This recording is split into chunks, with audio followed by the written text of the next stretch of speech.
Today's lesson is about using a strategy to help you when you're spelling words. It's called What Looks Right.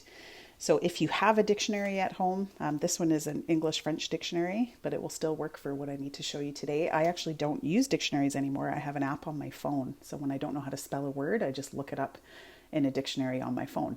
But if you do have a dictionary laying around your house, you could get this out and do it with me. Otherwise, I'll just show you as I go through this lesson. So in English, words that have the same spelling pattern usually rhyme. And we've worked on that before do you remember in our LA books, we were doing those columns using words that rhyme to help us with spelling. So this is a step up from there because sometimes words that rhyme don't have the same spelling pattern. So using a rhyming word to read another word will often work, but spelling a rhyming word is more complicated because some rhymes have two common spelling patterns. This week, some of you have spelling words that use these spelling patterns where they have EA words or EE words. They both make the long E sound, but different spelling pattern.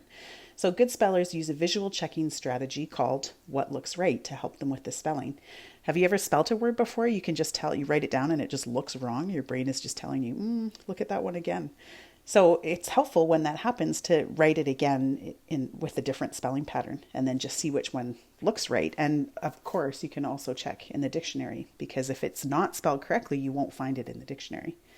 So that's what we're going to work on today. So I'll give you a couple of examples here. Let's start with tear, like you had a tear running down your face. I don't know how to spell it, but I know these two EE and EAs are the way to make that E sound. So I'm going to spell it both ways. And then I'm just going to look. Can you tell already which word looks right? Is there one that just looks wrong to you that you could cross out? But if you're not sure, well, we're going to go to our dictionary and we're going to look it up. So here's my TE page, and I'm looking for tear. I see tear right here. So in French, of course, my definition is in French. If you have an English dictionary, it'll be all in English. But at least this tells me, yes, it's a word, tear.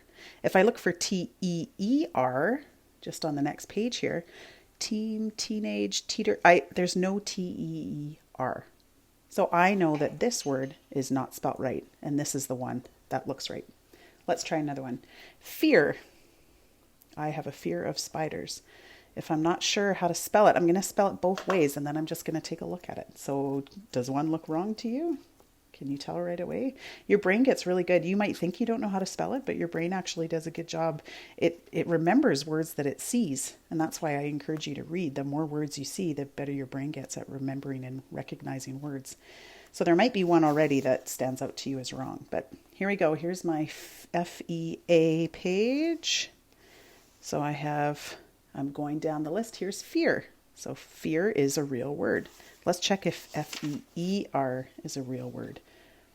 Feed, feel, feet. Nope, I've gone right through. So definitely yes for FEAR, not for FEER. Let's do another one. Clear. It is clear out today. So I'm not sure how to spell it. I'm going to spell it both ways and then just take a look. You guess which one do you think is spelt right? And then I'm going to look it up in my dictionary. So clear, CLEAR. Yes, that's a word. Let's see if CLEER. Nope, it goes right to clef. So no, that's not the correct spelling. This one is. Okay, let's try another one. Veer. So if you're driving and a deer jumps out on the road and you have to turn the steering wheel really quickly to go in a different direction, we would say veer off to the right. So I'm going to spell it VEAR, VEER. Okay, and go to my dictionary. The dictionary is in alphabetical order, so my V's are going to be near the back. A, B, C, D, E, F, G, H, I, J, K, L, M, N, P, Q, R, S, T, U, V. Okay, here's my V's. V. Let's see if VEAR. I have VCR, VEAL. No, but look at my very next word down here. There's no VEAR, but there is a VEER. Veer. So this is the correct spelling, VEER, and this one is not. Let's try another one. So you can use this strategy for two-syllable for bigger words too. Reindeer. Let's say I'm talking about reindeer. So try to spell it. Rain.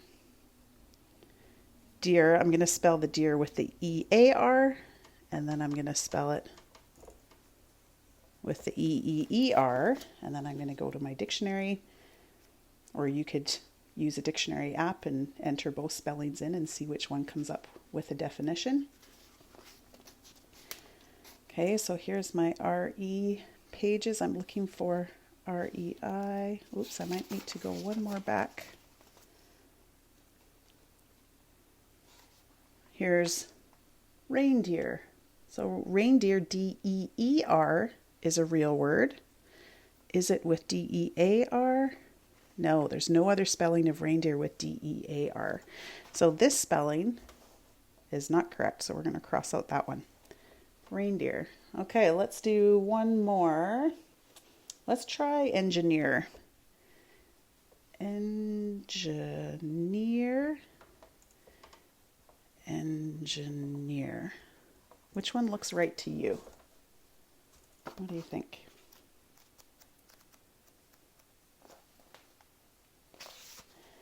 So I get out my dictionary.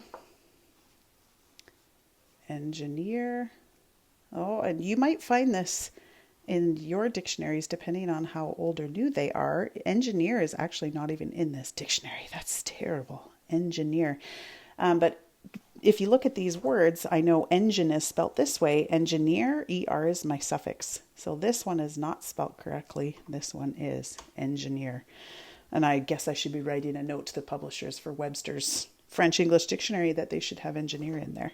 This one would have been a good one. You would have found, if you were using a dictionary app, you would have been able to research which one looks right. So that's your lesson for today, is if you don't know how to spell a word, then think about the rhyming spelling pattern. Spell it both ways and then check out to see which one is spelled right. And maybe you'll be able to tell without having to look in a dictionary. Hopefully that you get to that space. But when you're starting out, a dictionary is very helpful to do this. Or you could ask your parents or your grandparents or family members for help too, is write it both ways and say, hey, which word looks right to you? There you go. I hope that helps you with your spelling. Have a great day.